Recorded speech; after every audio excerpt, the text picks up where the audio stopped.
because you're forced to, and you don't have an option. You just learn new things. Then that's what herbalists have always done as well in the past. I think people forget how versatile one plant can be. Hello and welcome to the Herbs with Rosalee podcast, a show exploring how herbs heal as medicine, as food, and through nature connection. I'm your host, Rosalee de la Forêt. I created this YouTube channel to share trusted herbal wisdom so that you can get the best results when relying on herbs for your health. I love offering up practical knowledge to help you dive deeper into the world of medicinal plants and seasonal living. Each episode of the Herbs with Rosalee podcast is shared on YouTube as well as your favorite podcast app. Transcripts and recipes for each episode can be found at herbswithrosaleepodcast.com or through the link in the video description. Also in the video description, you'll find other helpful resources. For example, to get my best herbal tips, as well as fun bonuses, be sure to sign up for my weekly herbal newsletter. Okay, grab your cup of tea and let's dive in. It was great to catch up with Anna Rósa and hear about her new heart-centered project that is empowering women in refugee camps in Iraq. This is really interesting and you're definitely going to want to hear about this. We also hear about Anna Rósa's philosophy on how you can do a lot with very few herbs, which is an important ideal for all of us.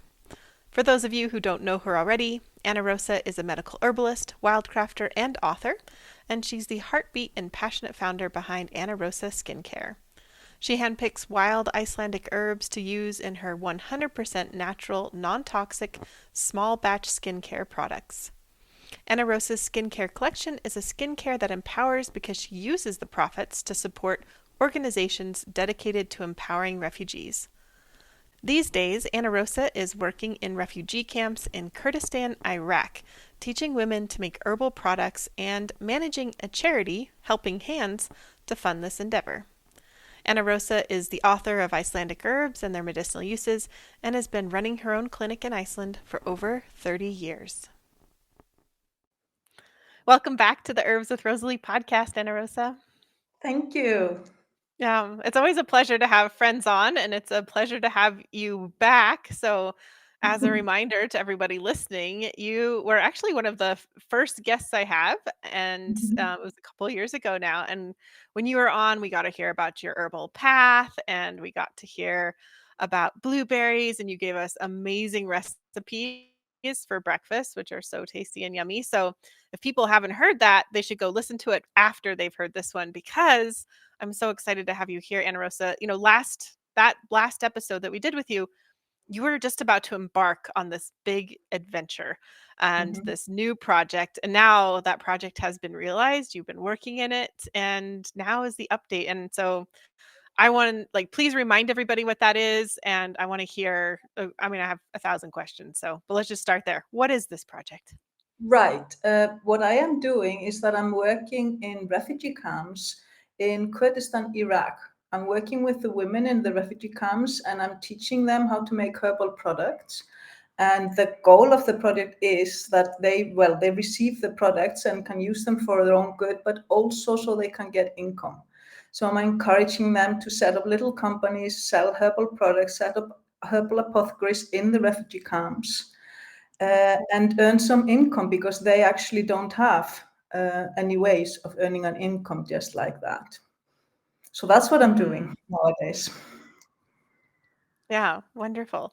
So I want to hear what that looks like. You're traveling there, what you're teaching workshops, what has it been like? Yeah, so I started this last year and I went in March last year, and I wanted just to check out how it would be received. And so I'm working with a local organization there. I went over and I taught quite a few workshops on how to make ointments, and it was extremely well received. They were so enthusiastic and interested. And so then after that visit, I was absolutely certain that this was a viable thing to do, a sustainable thing to do. And then I set about to set up a charity. So I have a charity called the Helping Herbs now, a registered charity in Iceland, which is just the setup for those workshops. then to continue the story, so my aim is to go over twice per year, and that was sort of the original aim, but that kind of changed when I went over in September, and I hired 2 employees, just like that. Wow. I had no idea I would do that. So now I have a Kurdish woman teaching workshops every week while I'm not there. As she has to have a driver, so I had to hire a driver because you can't go to the camps otherwise. There is no infrastructure, there's no public transport, so we have a driver as well for that. And so suddenly I have 2 employees, and it's just a full-time operation going on, which is absolutely fabulous. And we taught, just with those 2 visits last year, I've taught 525 women already. Wow. And so 525 women have learned how to make several types of herbal products, and they've all received, and we produced 525 products as well, of course. And then also we are, Iman, the one I hired, who originally was my translator, is actually studying to be a clinical herbalist with an online school. And I'm training her as well. So that's the idea, that she trains fully as a clinical herbalist and then trains other women in the camp later on when we can do that. And so it's just training and giving it forward. And also we actually have 5 women in the refugee camps who speak enough English that they are also attending online schools on herbal medicine and receiving more education than just the workshop that we are giving. So it's the ball has kind of rolled very quickly, unexpectedly, and it's all and it's absolutely wonderful how well it's going. And we are doing products that they have asked for, so that's according to their needs. Like I went over with a workshop on ointment, and then I kept on asking them what else they wanted, and they wanted pain oil. They had so much pain in the body, in the joints, in the muscles, so forth, and in various places. And so we made a pain oil, which has been extremely popular. We are doing hair oil. They wanted something for the hair. The hair is very important. We're doing cough syrups, and I'm sure we'll get a lot more ideas, but this is the start, basically. And Rosa, this is like the definition of grassroots. Like this is like from the ground up. I suppose Like you're yes. Yeah, you had the inspiration and you kind of made it up as you went along in sense of like, okay, this is what I think's going to happen. And then you went over there and I love that you worked with people there and so many different levels working with an organization, but also turning to the women and saying, what do you need? How can I be of service?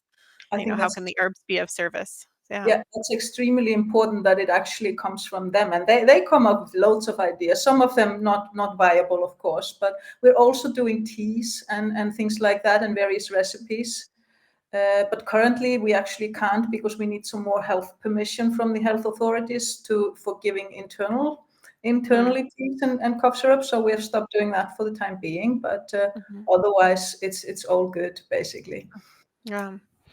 So, Anna Rosa, I wouldn't even know where to start. Like, I wouldn't even know, just like, I get that you got in an airplane and you go there. I got that much. But I wouldn't even know like what to pack, how to get the herbs there, jars, like Yeah. how to like get access to like if you're making an oil, maybe you don't need heat, but if you get into salve, you're gonna need a heat. Anyway, I'm just wondering about like some of those logistics and especially of course the herbs. We all want to know about the Yeah. herbs.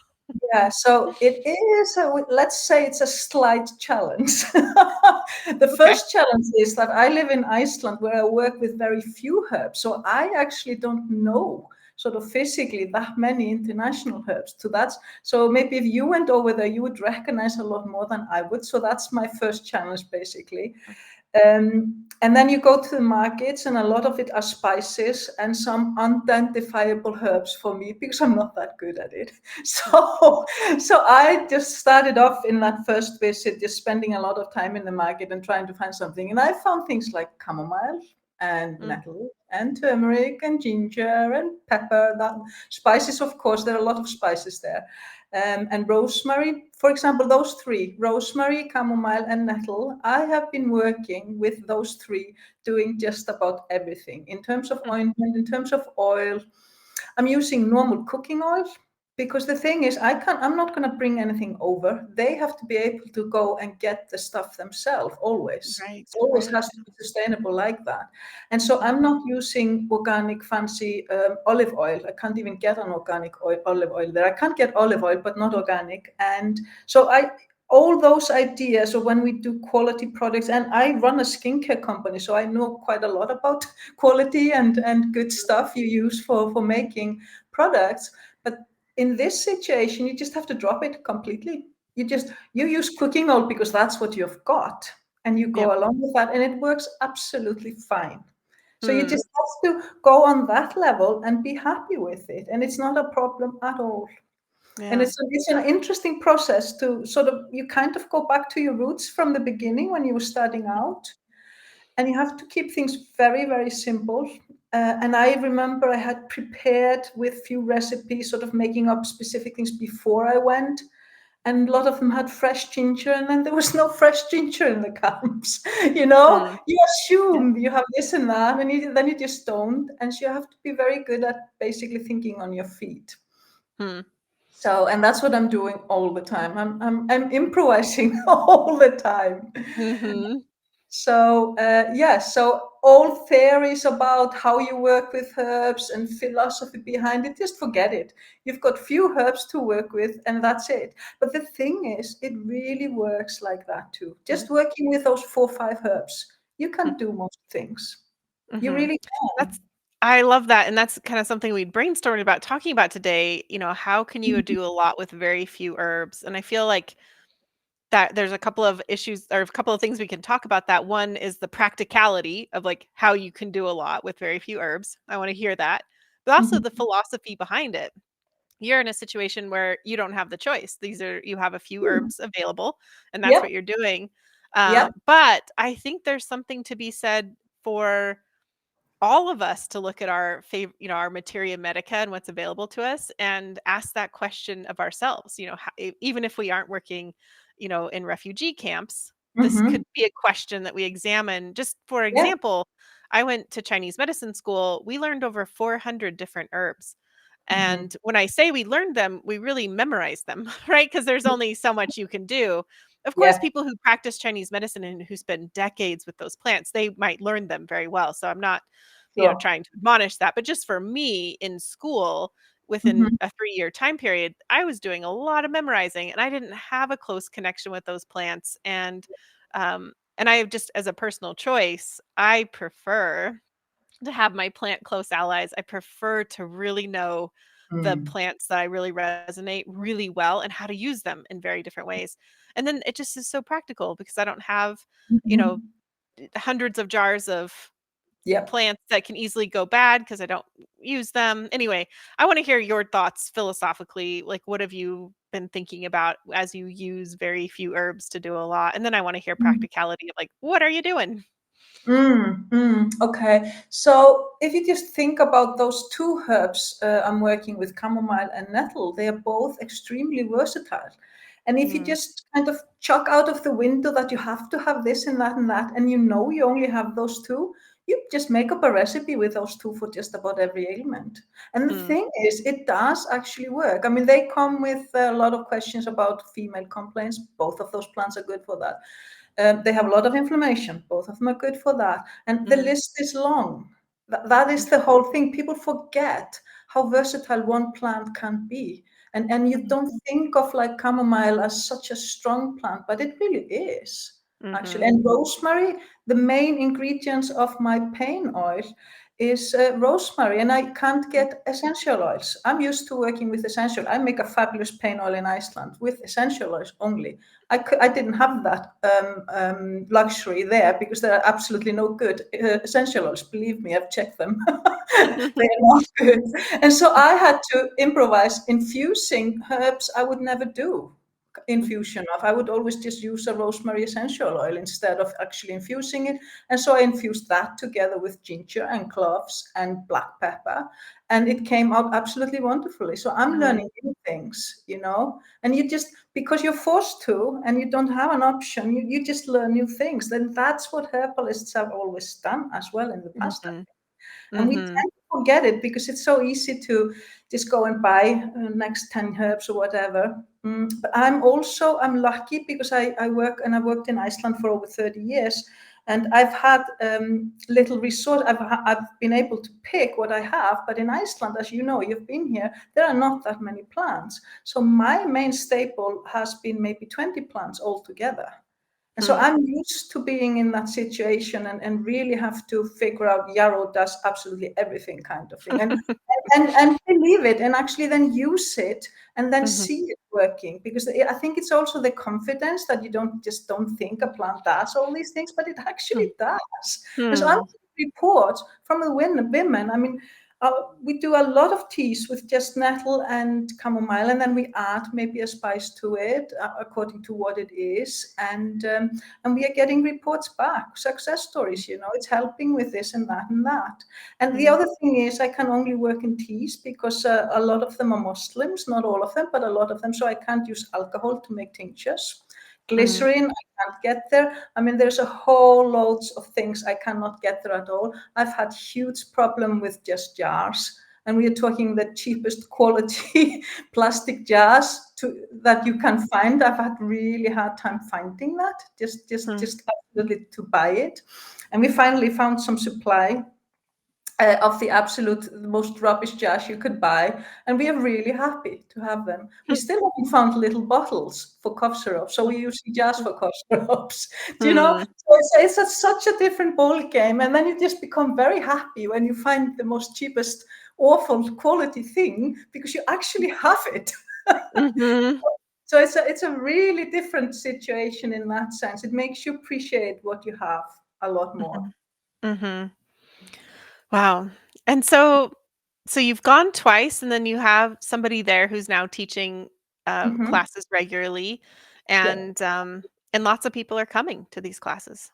Sounds like. Yes, we have full attendance all the time. We cannot have that many because we are working in containers, and they only seat, up to 20 people, but that's also just enough people for this kind of thing anyway. And they often bring children as well, so it can get quite full. But you also asked about things like how you cook them, and we travel around with a gas burner, which is highly uncomfortable, but we also travel around with an electricity stove, but quite often the electricity isn't good enough. So it's sort of, I don't know the English word for it.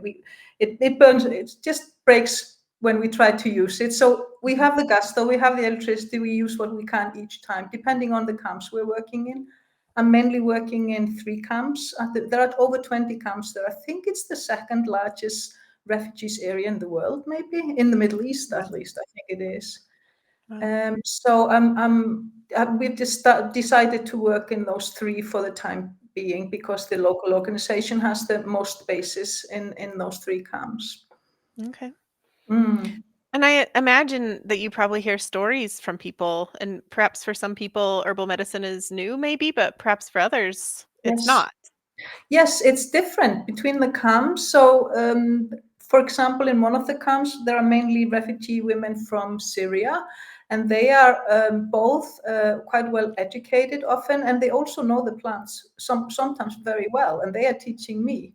I mean, they have been using rosemary in the cooking and for the hair for decades, that kind of thing. So that's really nice. So we have a lot of exchange there, and it's like, just gives them more confidence and reminds them that kind of thing, and they're really happy about it.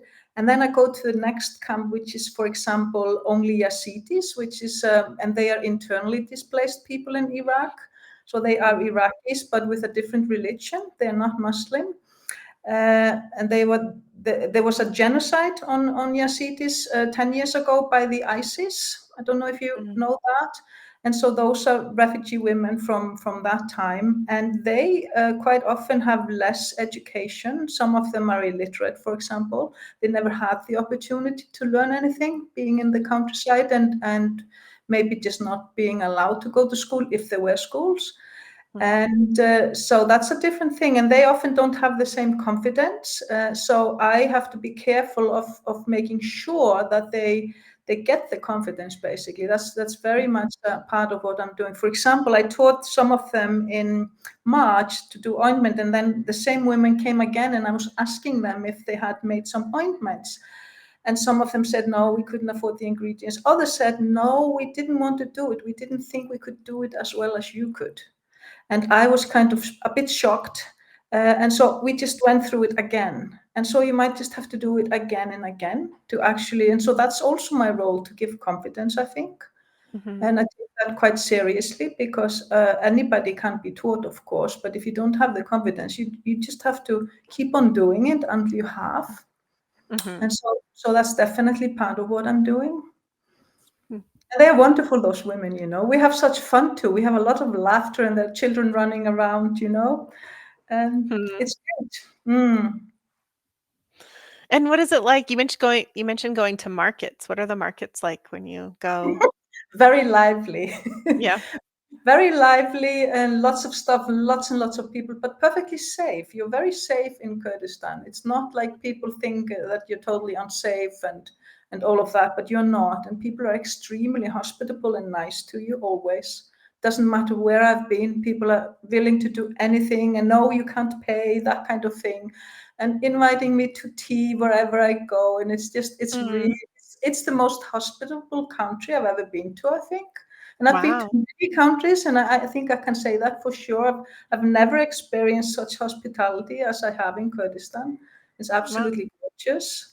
And I mean, when I go to the camps, they invite me for lunch and invite me for tea, and they have meager results. It's not like they are made of money.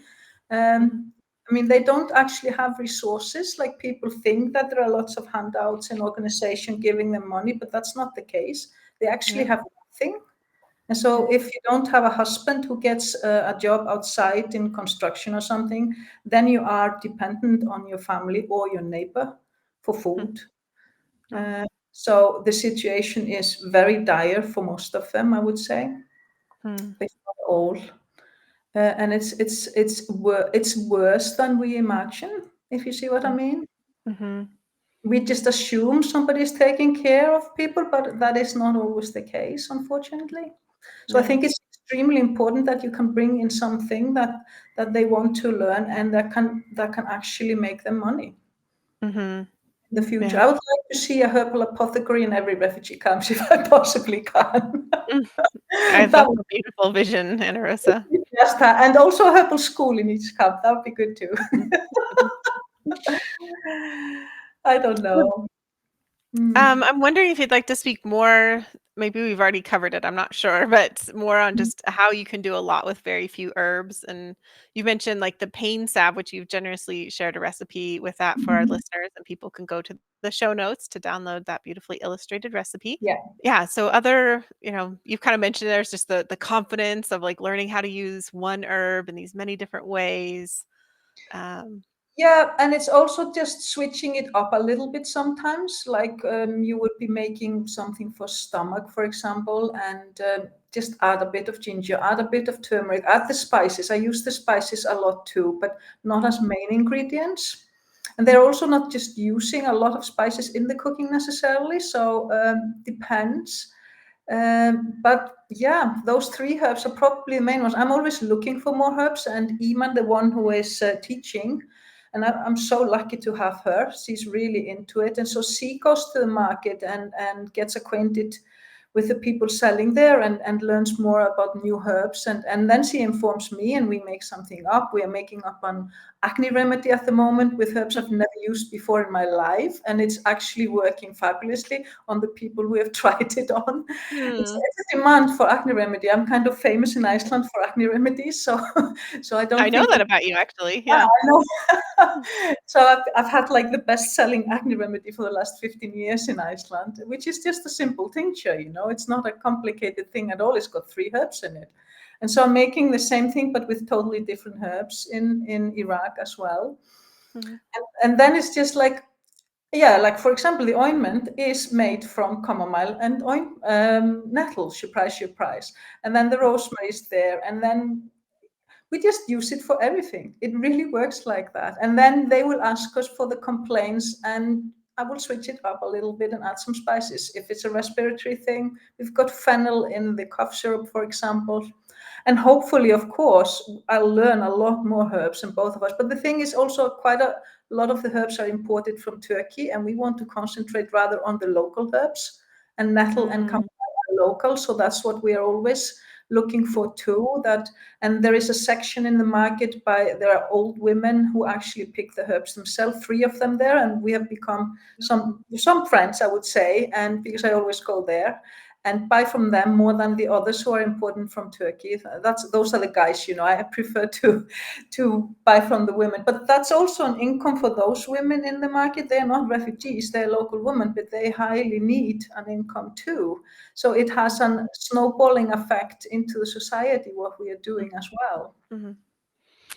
Wow, and I just had this vision, Rosa, of just like, I have no doubt that an herbalist could learn and teach like 5 herbs in their lifetime. And like you were saying, chamomile, yarrow, nettle, ginger, these are all herbs that are so complex that work in so Mhm. many beautiful and powerful ways that you could spend a lifetime learning those, Mhm. just those plants and the simple ways to use them. But I can see as like a student, and I have like, it's impossible for me to really even understand the challenges that somebody is facing in a refugee camp.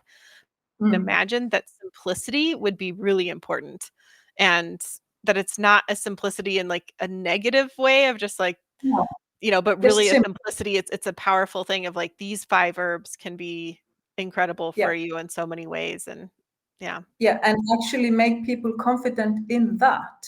Yeah. That is the important. I can tell you one more story, which is I was working in Honduras once, also doing voluntary work, and I was working with women in the ghetto there. And there was this one midwife, she was quite old, and I was teaching herbs. And each time I said something, it didn't matter what it was, she would reply, "Well, I used mugwort for that." Hmm. So it really didn't matter what condition or remedy I was talking about. She used one herb as a midwife all her life. That was all she had.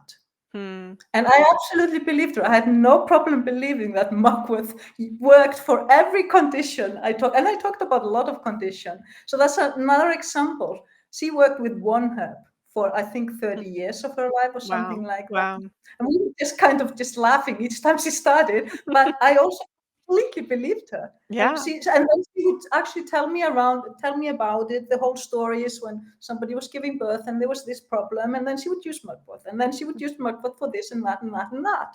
Just Mhm. one herb. Think of that, Mhm. that's even Yeah. more dire straits than what Yeah. I'm doing.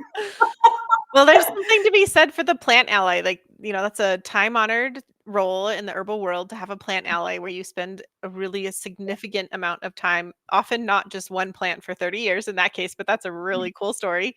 But we do spend a significant amount of time with one herb to really form Mm. that relationship that's needed in order to use a plant in that many ways, and really just Yeah. to get to know a plant. So I like that's Mhm. not just like a busy work assignment for herbalists. It's something I even still last year, my plant ally was calamus. I spent the year getting to know calamus in a way I've never gotten to know it before. It was really fascinating and Such a really nice fun. one. Yeah.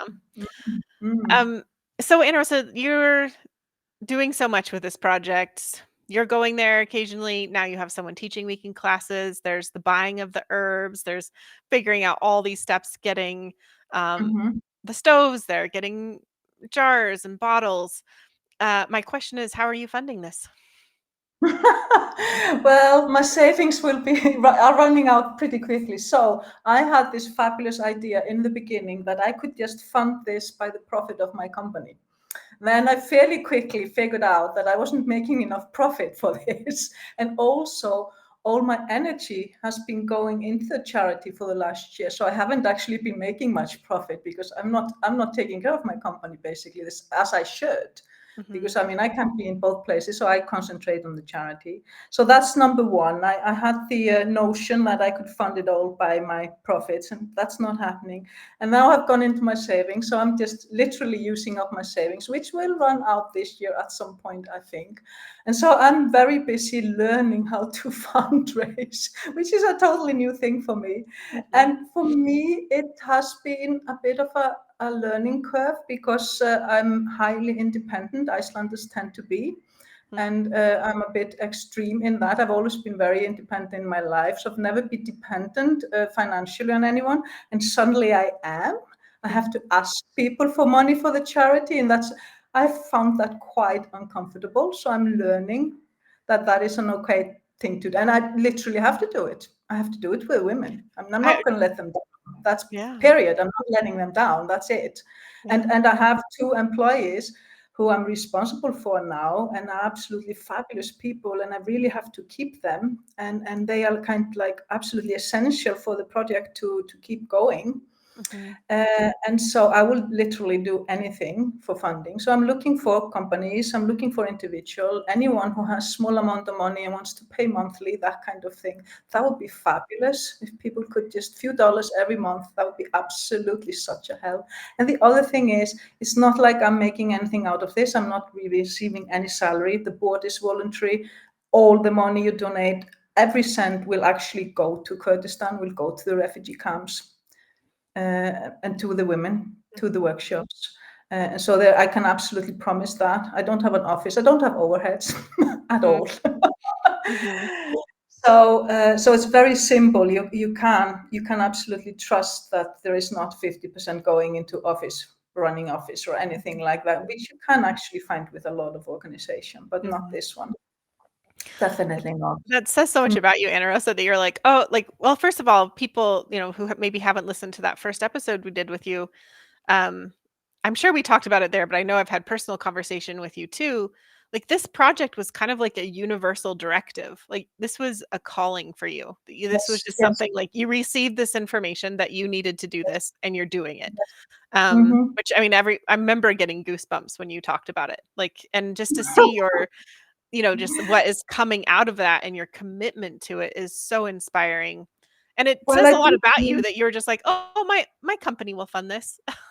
Now, like your savings are funding this. I mean, I know you believe in this project so deeply. You are called to it. Well, the thing is, it was like a calling, like you said. I did tell you about it. Now, that's more than 5 years ago. People think this is kind of a spur of the moment kind of thing, but I'm actually quite earthy, and I prepare things very well too, But the thing is, I resisted this idea for the first few years because it was so mad. It was just like I had no connection. I'd never been to the Middle East, didn't know anyone, didn't know any non-profit organization, nothing at all. And so I resisted when the idea came to me that I could actually do this. And then I was just taking out of my hand. And I've had absolutely no choice in this, which is a weird thing to happen. And you just have to, in the end, you just trust it, That's all you can do, because I've literally not been able to let go. I did try to get rid of the idea for a while, I really did. And then for a while, I read books and lots of research on, what is it called, altruism or something, when you decide to do that kind of thing. And so I was just kind of checking, is this kind of just an ego trip I want to go on or something? So I actually read lots of research on it too, just to convince myself it was an okay thing to do. But it's like you have to follow your heart. That's what I'm doing. And I have no option. And just look, I'm meeting all these fabulous people over there, and having such a good time with these women, So it's just like I feel I'm very fortunate. I think I'm fortunate in the way that I get told what to do in that sense, and then I have been able to follow through with it, and it's giving me so much. And by now it's like, oh, that's a normal thing to do, whereas most people don't think so. Well, you're quite the inspiration, and I think what you're doing is such a gift. It's obviously a gift to yourself. You're getting so much out of this, as you said. It's a gift to all the different lives that you're touching in the refugee camps. And I think that gift and blessing can be extended to all of us herbalists, because, like you were saying, well, just speaking from my personal experience, when you see stuff about the refugee camps, when you see stuff about people suffering in mass who've lost everything, it can feel so debilitating and so saddening. But there's this feeling of like, what do I do? And there, as you said, there are a lot of organizations out there who maybe doing good stuff. There are organizations who are not doing good stuff, and a lot of the Yeah. money is going, into different But places. a lot of them are doing good things too, I A lot of think. them are, Yeah. absolutely. And Mm. I Mm. love you're giving us an opportunity to help be a part of a solution for people who really need Mm. solutions in their lives, and in a way that's like calling to us and like our joie de vivre, our beautiful herbal plant allies, and Mhm. being able to, Yes. kind of spread that in a very grassroots way, and yeah, just be a part of the joy Yeah. and beauty and solutions as well. Mm. So thank you for that, Yeah. Anna Rosa. I think it's important actually to have focus. I'm pretty good at having a focus when I want to do something. So instead of being sad about everything in the world, if you can just focus on what is suitable for you, and that might be this product, it might be something where you live or whatever, But if you can focus on one thing, then that really helps to actually do things Mhm. and help. And talking about the herbal community, I've had fabulous response from the herbal. There are all kinds of herbalists supporting it and herbal companies and so Mm. forth. And then there is just the general public in Iceland. I have been close to tears quite often. There was this old man came to my shop, gave me a fairly good amount of money and said, I have been following your CDs for years. I really want to help these women. I'd never met this man in my life Mm. before. And, Mm. and, and those kind of things just absolutely make you cry. And it has Yeah. sometimes, because it's so Yeah. beautiful. It is. And you Yeah. just people just come along on the journey. That is actually what I'm asking people to do, to come Mm. along with me on this journey. And I think I am correct in saying I think this has never been done before in refugee camps. I don't think herbalists have gone in there. I haven't. If anybody listening has heard about it, please let me know. I would like to talk to those who have done that. But Mm. so far, I haven't heard of anyone going into refugee camps and actual camps. I know people have been working with refugees in various parts of the world, Mhm. but not in the camp situations. I know there's So an herbalist in Calais, France, yeah, but I'm not with quite. on Yeah, the move. on the move. Mhm. Okay, so not camps. Yeah. Yeah. Yeah, definitely. And I know of that, and I've talked to them. So that, and which is a Okay. very good work, definitely. But Well, for and Anna Rosa, for people who are like, yes, I have, $5 a month, $10 a month, or mhm. more, that they would love to support you on this journey and go along on this journey with you. How can they get that money to you? They can just go on the website, which is helpingherbs.org, and just donate it via PayPal. Very easy, Hmm. just few clicks, and you have a monthly subscription or one-off subscription, whatever you like.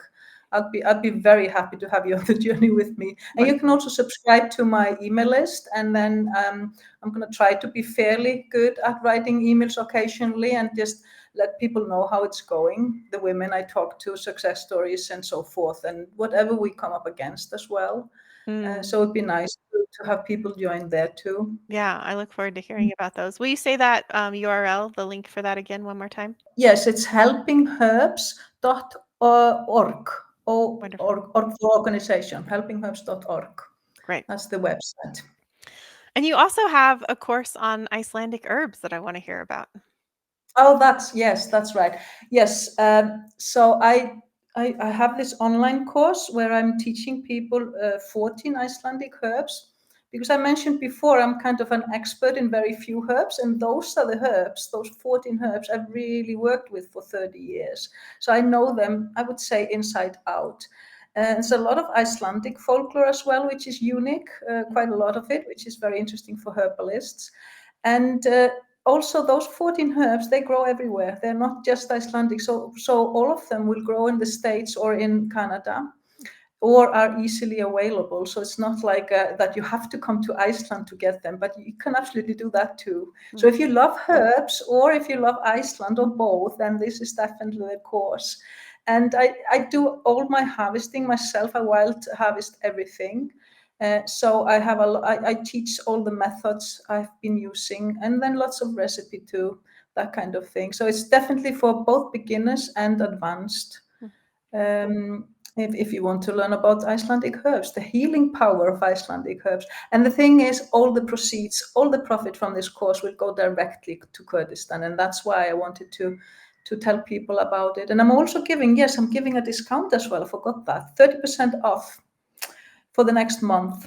Just with the coupon Rosalee. I think Nice. that's in the show notes. Nice. So yeah, we'll put that all in the show notes. So all the Yeah. URLs we're talking about for the Icelandic course, for Mhm. donating and Thank being a you. part of the journey, those will all be in the show notes for folks. Um, Mhm. I have a lot to say about Icelandic herbs with Anna Rosa because 10 years or so ago, I was in Iceland filming you talking about Icelandic herbs, and that's how we met and became friends. And Mhm.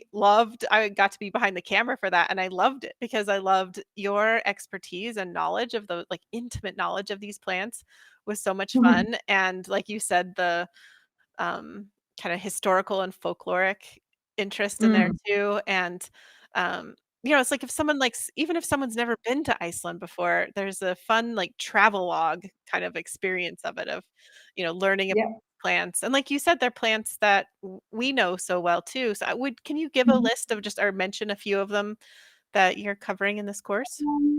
Yeah, yarrow, for example, that grows in the States. Meadowsweet grows in the States. Nettle, of course. Blueberries, crowberries. I think they're in Canada. I'm not sure in the States. Those are just a few willow types. Several willow types I'm talking about. Lady's mantle I use a lot. So all herbs that rhodiola grows in Canada. Which I've used a lot, for example. So yeah, quite a few, well, 14 of them. I can't remember all of them right now, but those are Yeah. all the ones which I've really worked with. Mm. Mm. I have such fond memories of you. I can remember exactly where we were standing when we were at somebody's like rock garden, and had all this rhodiola just growing there, and you uprooted some and we smelled the roots, and it was just this incredible it was a very famous mountain in the background and right on the seabed, and then there was angelica all there, and oh my gosh, yeah, it Angelica was. is in the course too. Yeah, it actually was the most photographed mountain in the world behind us. Oh, really? Wow. Yes, Wow. What's the name of it? I forget. Kirkjufell. That's Kirkjufell why is the name. that's why I Yeah. forgot it. Yeah, I still But I remember. Yeah, of course you did. I still remember the smell of the rhodiola as well. So Yeah. good. Yeah, yeah, Mhm. yeah. It was such a wonderful experience. So the Icelandic herbs course is going to be wonderful, and that'll be a blessing for people. They'll have the opportunity to learn from you intimately about these plants, and they'll also be able supporting the wonderful work you're doing in Kurdistan. So yeah, all of those links will be in the show notes. Well, Thank Anna Rosa, you. this has been so much fun, so interesting to hear about your project. I'm really inspired about how you just really heard that calling and you answered it in a way that really worked for you too. It took you time, it took you some thoughtfulness, and I know there's been roadblocks in the way, but you just kept pursuing it and are Yeah. continuing to do so. Mm. Well, before you go, Anna Rosa, I have a final question for you. And Right. that question is, how has herbalism surprised you? Well, in my wildest dreams, I would not have guessed that I would end up in Iraq Mm, teaching in refugees camps. I mean, isn't that a surprise enough, mhm, really? mhm, I mean, I absolutely, in my wildest dream, I would never, ever have thought of that. I think that's definitely is the biggest surprise of it all. That mm, is taking me to the Middle East. mhm, Never ever had, and I had no idea this would happen. So yes, definitely that is the surprise. mhm, Well, there are thousands of others, but that's the one, of course, who comes to my mind right now. mhm. Yeah, I can think a lot, that, and um, I guess it's not really surprising to you that you're finding all these different ways to use, a few plants. But just seeing you Oh, on that journey as well. that's kind of That's kind of normal. normal for you. Yeah, I've yeah, yeah, always had to do that. yeah. That's not a Yeah, surprise. but doing it in the place you're doing it, yeah, that's the surprise. Yeah, I know. Well, it makes me But think, we so often we start on these herbal journeys. Some people were kind of like they grew up loving plants and interacting with plants. Some of them, like mhm, you and me, had something like another direction we thought in life. Then we got, sideswiped yeah. into the herbal world. And it is a journey because you don't know where it's going to take you. Mhm, I don't have a story about Iraq, but I definitely didn't, when I was mhm. 20, I didn't imagine where I would be today. And there's something to be Exactly. said for stepping into that river of the herbal path and seeing where it washes up and listening to Mhm. your inner intuition, your inner guidance and following that. Mm. And I'm so glad you did that, Anna Absolutely. Rosa, because it's a blessing for Such us a all. beautiful journey to be on the herbal journey, and with all the herbal community as well. Yeah. Yeah. Well, thank you so much for coming back, Anna Rosa. Thanks for sharing all of your experience with us and the blessing of this project. And I look forward to seeing how it continues to unfold. Thank you so much for having me, Rosalee. Thanks for being here. Don't forget to head over to the show notes at herbswithrosaleepodcast.com to download your beautifully illustrated recipe card and to get a transcript of this show. There, you'll also be able to sign up for my weekly newsletter, which is the best way to stay in touch and make sure that you don't miss a single episode. The best way to check out Anna Rosa's projects is to find her at helpinghands.org, and I'll list more contact details for her in the show notes. If you'd like more herbal episodes to come your way, then one of the best ways to support this podcast is by subscribing on YouTube or your favorite podcast app. I'd also love to hear your comments about this episode. What's your biggest takeaways? I deeply believe that this world needs more herbalists and plant-centered folks, and I'm so glad that you're here as part of this herbal community. Also, a big round of thanks to the people all over the world who make this podcast happen week to week. Nicole Paul is the project manager who oversees the whole operation, from guest outreach to writing show notes to actually uploading each episode and so many other things I don't even know. She really holds this whole thing together. Francesca is our fabulous video and audio editor. She not only makes listening more pleasant, she also adds beauty to the YouTube videos with plant images and video overlays. Tatiana Rusakova is the botanical illustrator who creates gorgeous plant and recipe illustrations for us. I love them. I know that you do too. Christy edits the recipe cards, and then Jenny creates them as well as the thumbnail images for YouTube. Michelle is the tech wizard behind the scenes, and Karen is our student services coordinator and customer support. For those of you who like to read along, Jennifer is who creates the transcripts each week.